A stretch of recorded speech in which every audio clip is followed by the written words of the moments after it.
Alors, donc bonjour tout le monde. Donc nous allons nous retrouver cette semaine en cours séminaire sur le développement d'applications web avec le framework Angular et aussi en utilisant le langage de programmation orientée objet TypeScript. Bon, donc c'est l'objet du cours. Bon, d'habitude on faisait un cours de .NET. Leur ai proposé donc de vous faire un cours d'Angular. Parce que dans le marché actuellement, je sais qu'au Sénégal, et un peu dans la sous-région, Angular est super demandé.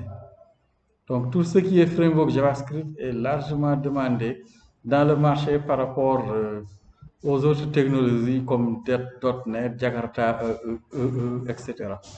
Peut-être la technologie qui viendrait en termes de demandes au-devant d'Angular, ce serait React. Et même au Sénégal, c'est plus Angular qui est demandé que React. Voilà, dans le marché. Voilà, c'est ce qui a motivé cette proposition. Donc, ils ont aussi accepté. Voilà, donc le contenu de ce cours est structuré sur 5 chapitres, bon, quasiment 4, ou même 3 grandes parties, que nous allons voir. D'abord, une introduction au framework Angular. Là, je vous parlerai de ce que c'est Angular, pourquoi Angular a ce succès, quels sont les termes ainsi que technologies qui tournent autour du framework Angular et les concepts. Ensuite, avant d'étudier Angular, nous verrons aussi une partie où nous allons voir une introduction au langage TypeScript. Donc d'abord une petite introduction dans la première partie. Bon, je vous parlerai de ce que c'est TypeScript et des concepts aussi autour de TypeScript. Ensuite, nous aurons vraiment le plus grand chapitre, qui est le troisième chapitre, où là, nous allons étudier Angular.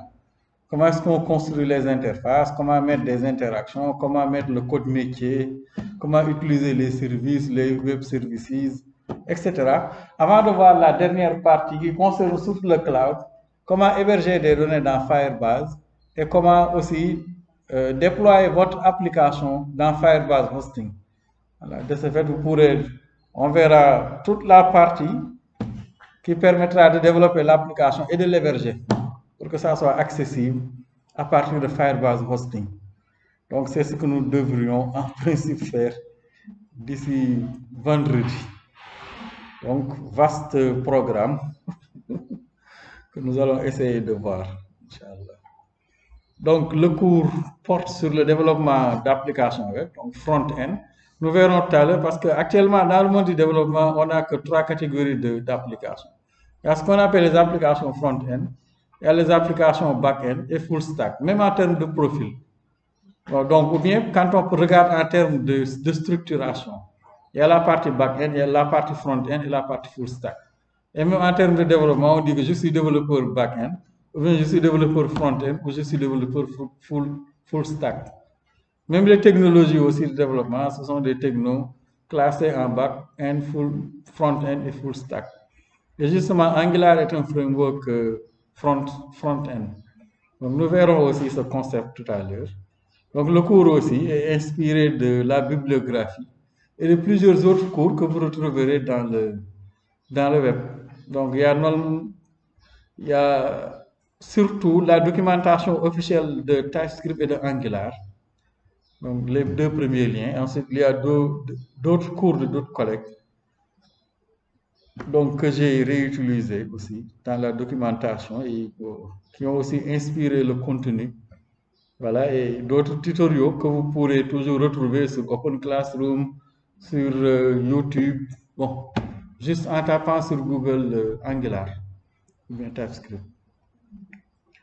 Voilà, donc nous allons voir plusieurs concepts tels que comment développer des applications web front-end, surtout ici single page application, qui est la philosophie de Angular. Comment exploiter Angular, HTML, NPM, TypeScript pour développer des applications web. Nous allons aussi voir ici les concepts de TypeScript, qui est le langage de programmation qui est utilisé avec, donc, dans la partie métier, des composants, avec ce qu'il y a dans la partie vue. Nous verrons aussi comment créer les différents composants de Angular, que sont les modules, les directives, les services, etc. Les classes, les pipes. Nous allons aussi voir est-ce que Angular reproduit une certaine structuration que l'on retrouve dans tous les frameworks modernes, qui consiste à séparer la vue du code métier. Et quand on sépare la vue du code métier, il faut forcément qu'il y ait des mécanismes qui permettent de lier la vue et le code métier.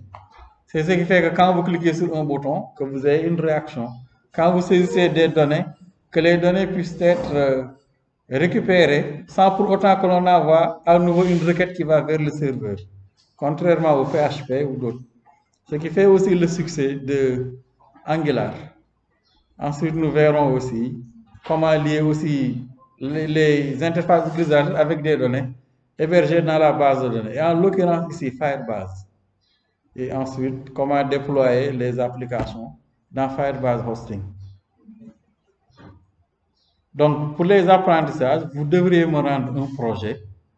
Donc, nous verrons selon les délais pour la délibération. Donc, les projets doivent se faire par groupe d'une personne, ce ne sont même pas des groupes. Donc, vous choisissez le sujet que vous souhaitez traiter.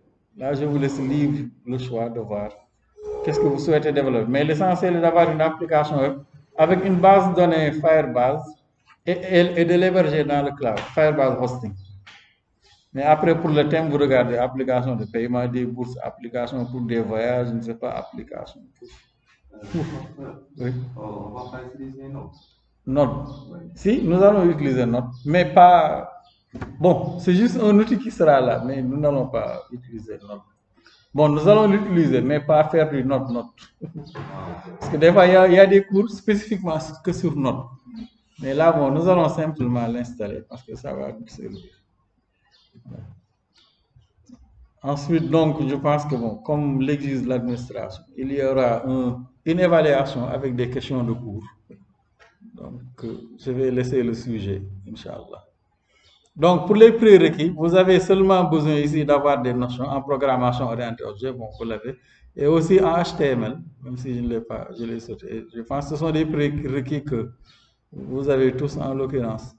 Ensuite, il faut une expérience avec Visual Studio ou bien un autre éditeur comme Eclipse ou Anfota. Tous les éditeurs là, IntelliJ, l'essentiel. Donc, connaissance du HTML et des styles CSS, de Bootstrap et du JavaScript. Voilà. Bon, sinon aussi, c'est pas grave. Mais le HTML et les styles CSS, donc, ce sont des prérequis en principe que vous avez. Bon, je pense que le JavaScript, vous avez dû l'étudier en licence ou peut-être, voilà. Parce que le TypeScript est un sur-ensemble de JavaScript. Et quand on dit sur-ensemble, c'est que bon, voilà, c'est basé sur du JavaScript. Mais même si vous ne connaissez pas le JavaScript, l'essentiel, si vous avez des notions en langage C ou bien en Java, vous allez voir que c'est très très similaire. Voilà, et aussi, il faut une bonne connexion Internet. Parce que même pour créer les projets, les templates se récupèrent à partir de Git. Donc, si vous n'êtes pas connecté, donc ça risque d'être compliqué. Même les deux derniers chapitres, donc, utilisent donc Firebase qui est hébergé dans le cloud quelque part. Pour héberger l'application aussi, il faut des commandes donc, à distance. Voilà, donc à la fin de chaque chapitre, donc juste quelques liens. Donc voilà, mais il faut, comme d'habitude en informatique, essayez aussi d'être curieux. Il y a d'autres cours et donc d'autres supports qui sont proposés. Vous pouvez toujours y jeter un coup d'œil. Donc ça peut faciliter la compréhension. Donc vous avez aussi mon adresse mail ici donc, pour les projets, mais aussi si vous avez des questions. Donc éventuellement. Voilà.